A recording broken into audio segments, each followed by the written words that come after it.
สำหรับไทยเป็นนี้ខ្ញុំបាយជាគ្មានអារម្មណ៍ចង់ឲ្យនរណាម្នាក់មកស្គាល់រូបខ្ញុំឲ្យស៊ីជម្រៅទៀតទេខ្ញុំមិនចង់ឲ្យពួកគេបង្កើនចំណែកដ៏ធន់ជ្រាយបោះបែកឬព្យុះភ្លៀងដ៏ស្ងប់ស្ងាត់ដែលខ្ញុំកំពុងតែប្រយុទ្ធប្រឆាំងតែម្នាក់ឯងនៅពេលដែលភ្លើងបានរលត់បាត់ទៅនោះទេ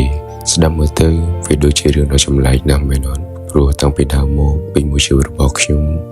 តែងតែស្រែកឃ្លានរឿងមួយនេះបំផុតខ្ញុំរងចាំខ្ញុំធ្លាប់រងចាំហើយខ្ញុំក៏ធ្លាប់យំនិងធ្លាប់ងូសួងសូមឲ្យមាននរណាម្នាក់នៅក្បែរខ្លួនរបស់ខ្ញុំគ្រប់ពេលដែលខ្ញុំធ្វើការ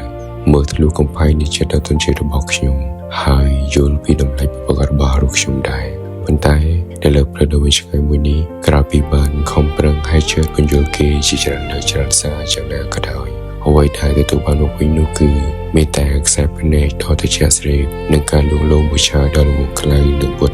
ហើយអ្វីៗគ្រប់យ៉ាងដែលនៅក្នុងចិត្តរបស់ខ្ញុំក៏បានផ្លាស់ប្ដូរភាពនឿយហត់នៃការដែលគេមិនយល់ចិត្តពីយើងនោះវាបានប្រែជាធ្ងន់ធ្ងរជាងភាពឯកោទៅទៀតពេលនេះខ្ញុំសូមចិត្តជ្រកកោននៅក្នុងស្រមោលដ៏ស្ងប់ស្ងាត់របស់ខ្លួនឯងវិញខ្ញុំលែងចង់ឲ្យនរណាម្នាក់មកជីកកាយចិត្តរបស់ខ្ញុំទៀតហើយព្រោះការលាក់ខ្លួននៅក្នុងភាពងងឹតវាមានការជឿចាប់តិចជាងការបើកចិត្តឲ្យគេមើលឃើញហើយចុងក្រោយនោះគឺនៅតែដឹងខ្លួនឯងថា